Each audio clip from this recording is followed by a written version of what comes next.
Update tayo. Nandito pa rin tayo ngayon sa hospital. Update tayo. Punta natin si Mikmik. Nagpahanap kami ng private room. Kaya lang wala daw. Wala daw, bakante. Punuan daw. Ayun. Kaya nasa ward lang siyang nakalagay. Check natin siya.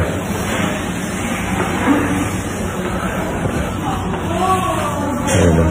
Yun. Nakakay ka na.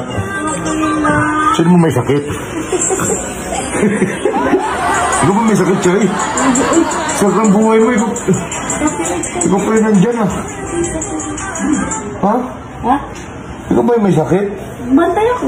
Bantay ka, tumayo ka naman, hindi naman ganyan bantay. Bantay, nakahiga. Grabe naman to siya, oh.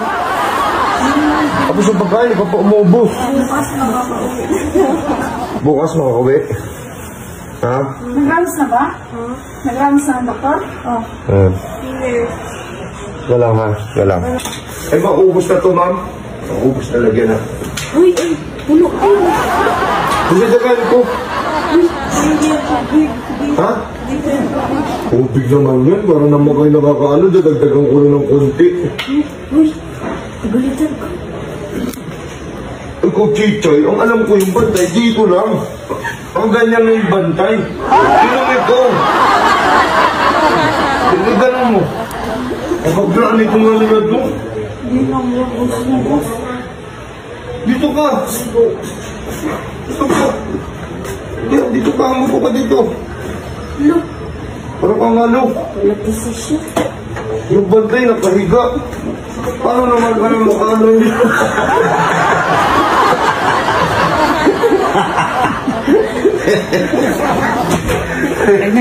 Ayan, kahit na isa, ano mo lang, dito. Ano? Hindi kasi nakikinig, sabi ko, huwag siya kumain ng hipon, siguro. Kaya meron ako mga May tutunawin daw. Ano sabi ng doktor? ayun, obserbahan. Obserbahan daw. Kailangan mga talaga ng operasyon. Kaya bukas ka pa makakalabas. Kaya bukas na ako makakalabas. Bukas na. Basta bukas na anytime. Ngayon, hindi pwede. Sabi ng doktor doon. Hindi ko pa yun. Pag naubos mo mamaya, Hindi nga. pangalawa na yan. Ba't sabi ng doktor, o pag okay na si Mikmik, pwede na lumabas ngayon. Hindi, may darating nga ang doktor ngayon. Tapos, Meron din dumating ko doon. mamaya may darating. Doon natin malalaman kung ano talaga yung nung resulta ka Mikmik. Yung siya ng dugo, ihi. Bantay ko. Sino may banday? Bumili ng Busog na busog. may free wifi, naglalaptop pa yun. Nag-laptop pa. Laptop pa, grabe bantay. Okay.